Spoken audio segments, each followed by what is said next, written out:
é claro, de novo a figura do grande estadista do governo Getúlio Vargas. Perceba que lá em 1950 houve as eleições ali para quem seria o próximo governo, né? Quem seria o próximo presidente da República. O Getúlio Vargas, que havia saído em 1945 garantido e preservado o seu prestígio popular e os seus direitos políticos, nas eleições do fim de 1950, ele acaba ali se candidatando a presidente e ganha com uma grande margem, né, de diferença. Ele que era representado, né, pelo PTB, o Partido Trabalhista Brasileiro, então facilmente ele venceu os adversários por tudo aquilo que o Getúlio Vargas já havia implementado no país durante os 15 anos que ele governou, de 1930 até 45, né? Então o Getúlio Vargas ganhou as eleições e vai voltar aí nos braços aí do povo, né? Desde o início, né? E quando ele assumiu em 1951, na prática ele começa a desenvolver de novo, né? A sua política nacionalista, né? Uma grande diferença dele, Getúlio Vargas, para a figura, né, do Eurico Gaspar Dutra, é que ele queria o desenvolvimento das indústrias, das empresas, da economia do Brasil, não facilitando muito o acesso, né, de multinacionais e de governos estrangeiros aqui no Brasil, né? Então essas medidas do Getúlio Vargas visavam beneficiar aí os trabalhadores, né? Então ele era sempre a favor das empresas nacionais. Uma dessas medidas que ele logo fez em 1º de abril, né, de 1954, foi de aumentar o salário mínimo em 100%. Então, essa prática dele chamado de populista, né, de populismo. Por quê? Porque ele se tornava popular. Você imagina hoje, pensou se o governo atual e o Bolsonaro chega e dá uma entrevista amanhã falando assim, olha, o salário mínimo que hoje que é R$ 1.000, eu vou aumentar esse salário a partir do mês que vem. Todo mundo que ganha o salário mínimo vai ganhar a partir de R$ 2.000 o salário mínimo. Pensou? Se você ganha 2, vai ganhar 4. Se você ganhar 3, vai ganhar 6. Estava dobrando o salário das pessoas, né? Então perceba que ao fazer isso, ele acaba caindo ainda mais nas graças, né? Nos braços dos trabalhadores, né? Os privilégios que Getúlio estava concedendo aos trabalhadores, é claro que vão deixar muita gente descontente, os opositores, deputados, senadores, né? Que nessa época vale lembrar, embora Brasília está aqui no fundo, né? A imagem aqui do pano de fundo do professor Luiz, a capital da República, né, a capital do Brasil naquela época, ainda era o Rio de Janeiro, e o palácio chamava-se Palácio do Catete, né? Então não era Brasília ainda naquele momento, era o Rio de Janeiro, a capital da República Brasileira, né? Então muita gente começou a ficar descontente com Getúlio Vargas. Você imagina os empresários, você imagina a galera que tinha os empregados lá. Como assim o cara dobrou o salário? Vai sair de quem? Do bolso de quem agora para pagar esses salários? Então, muita gente ficou descontente com a figura do Getúlio Vargas, né? Um outro aspecto importante do governo Getúlio Vargas sempre foi aí, né, trabalho que ele desempenhou frente à questão da Petrobras, né? Ele que foi responsável, né, em 1953 pela criação da Petrobras, essa empresa estatal brasileira. A gente sabe que a Petrobras ela tem um papel fundamental ainda hoje no Brasil, né? A gente sabe que hoje os combustíveis, o petróleo no mundo inteiro tem um papel importante, não só pela parte da energia, mas também pelos combustíveis e pelos derivados, né? Nos anos 60 agora da história brasileira, foi descoberto inclusive o pré-sal, que é uma importante reserva, né, de petróleo do mundo. Não há combustível ainda que consiga concorrer, né, com o petróleo, os derivados, a gasolina. Então, é um elemento extremamente importante. E lá atrás, em 1953, o Getúlio Vargas tinha essa política nacionalista. Ele vai criar a Petrobras para o desenvolvimento cada vez maior da captação de petróleo no Brasil, né? Então, as medidas nacionalistas, né, do Getúlio Vargas geraram muita oposição aí ao seu governo. E entre esses opositores, estava o deputado, né, e também jornalista Carlos Lacerda, ele que era dono do jornal, né, chamado A Tribuna da Imprensa. Carlos Lacerda era governador, né, pelo estado da Guanabara. Toda vez que você ouvir falar, né, o estado da Guanabara, nada mais é do que o estado do Rio de Janeiro, né? Ele que era da União Democrática Nacional, da UDN, né? Então ele era um grande opositor do governo de Getúlio Vargas, né? Então Carlos Lacerda, ele aproveitava que ele era dono do jornal A Tribuna da Imprensa e criticava muito Getúlio Vargas, dizia que o Getúlio Vargas praticava atos de corrupção, atos ilícitos. Então, diariamente, ele pegava pesado e criticava demais a figura do Getúlio Vargas, né? O que acontece é que o Carlos Lacerda ele vai sofrer um atentado, né? Na qual acabou morrendo aí o amigo dele, né? O major da aeronáutica, né? O major Rubem Vaz estava acompanhando ele, né? Segundo consta, né? Foi um atentado que ocorreu na rua Toneleiros, né, lá no Rio de Janeiro, e segundo depois muito se questionou, é que pessoas ligadas, né, à figura do presidente Getúlio Vargas, né, segundo constava o irmão de Getúlio Vargas, e mais o chefe da guarda, né, da segurança presidencial, né, do Getúlio Vargas, haviam tramado, sem o presidente saber, que a ideia era pôr um fim aí na vida do Carlos Lacerda, de pedir que ele continuasse ofendendo, né, criticando o governo de Getúlio Vargas no seu jornal A Tribuna da Imprensa, né, o que muito aborrecia aí a figura de Getúlio Vargas, segundo consta. O fato é que o atentado não teve êxito, né, o atirador, né, o pistoleiro que atacou aí, que desferiu, né, os tiros contra o Carlos Lacerda, acabou apenas ferindo ele, né, aí na imagem aparece ele nos braços sendo carregado aí pelos militares da aeronáutica, né, da PA, da Polícia da Aeronáutica, esse senhor que está de gravata aí, de óculos, né, e com as pernas machucadas. Então, infelizmente, nesse atentado que era endereçado ao Carlos Lacerda, ele apenas teve ferimentos leves e quem acabou morrendo foi o major da aeronáutica, né, o major Rubem Vaz, e o que ficou muito ruim, pegou muito mal, teve uma repercussão muito pesada.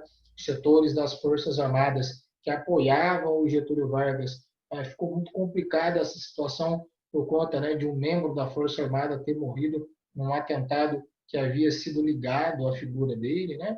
Então as pressões contra o presidente Vargas só aumentavam, né?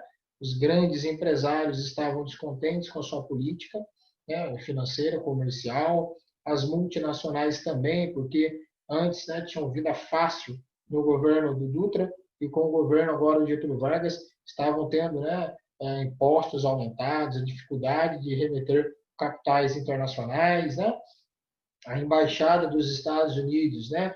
Também o embaixador e todo o governo americano sentiam-se que havia um distanciamento, né? Deste alinhamento que havia sido construído nesse período da Guerra Fria com o Dutra havia sido deixado, né? Um pouco de lado por parte do Getúlio Vargas, né? Então havia os jornais, os grandes jornais que estavam alinhados também junto com o Carlos Lacerda, se solidarizaram com o Carlos Lacerda por conta do atentado, né? Alguns chefes militares, todos começaram a ficar contra a figura do Getúlio Vargas, né? Então, os chefes militares se reuniram, né, em uma reunião privada ali com o Getúlio Vargas, com o intuito de tentar novamente obrigá-lo a renunciar, a deixar ali o poder como presidente, né? Como conseguiram fazer em 1945, quando ele deixou o poder. O fato é que de 45 ele não tinha sido eleito, né? E agora, uma vez eleito pelo povo, Getúlio Vargas não queria mais renunciar. E aí, Getúlio Vargas dá a frase célebre, né? A frase célebre dele dizendo que daqui só sairei morto, né? Então aparece ali no jornal Extra, né? Naquela época, só morto sairei do catete, né? Que era o nome do palácio, né? Lá do catete, sede do governo, sede do executivo, né? Sede do presidente da República. Ali aparece uma imagem do Getúlio Vargas, de óculos de sol, de paletó, né? E assim foi, né? Segundo consta, Getúlio Vargas cometeu suicídio com um tiro no coração, né, em 24 de agosto de 1954, né? E as razões do ato foram registradas em uma carta-testamento que gerou grande comoção nacional, né? E o Getúlio Vargas vai dizer que as forças internacionais, as forças ocultas, as grandes pressões internacionais, os inimigos de fato do Brasil o pressionavam de tal forma que ele teve que tomar este ato, que durante a vida dele inteira ele ofereceu a vida dele em prol da política, em prol do desenvolvimento do Brasil, mas que naquele momento era um momento de deixar, né, de viver, sair da vida para entrar para a história, né? Então ele dizia que ele oferecia a morte dele em sacrifício para o bem do povo, devido às pressões que ele estava passando, né? E com um tiro de madrugada realmente no coração, na madrugada, né, de 24 de agosto de 54, Getúlio Vargas foi encontrado morto sobre a sua, né, sobre a mesa, com a sua pistola ao lado, né, caído, debruçado aí sobre a sua mesa, no seu escritório no Palácio do Catete, né? O fato é que este acontecimento gerou uma grande comoção nacional.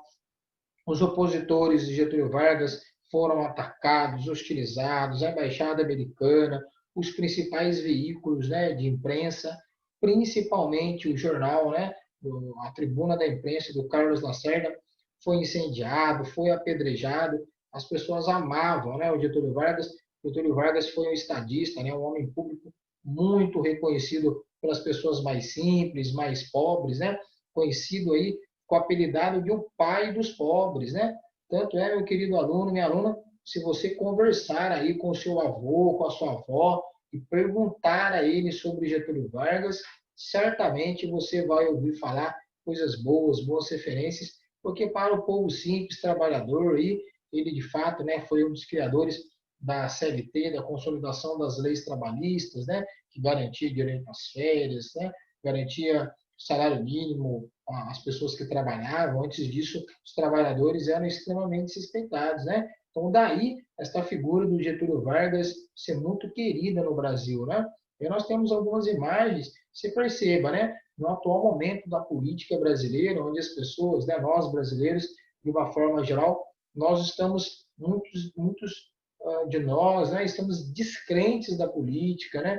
Não nos sentimos encorajados, né? Não nos sentimos representados por aqueles que governam, né? Claro que existem boas exceções, tanto deputados, senadores, né, prefeitos, vereadores, pessoas que se destacam, né, por fazer o bem, mas são raros, né? São difíceis de serem encontrados, né? E nós temos, imagina você que em 1954, quando ele pôs fim à vida dele, pessoas foram no velório carregando o caixão.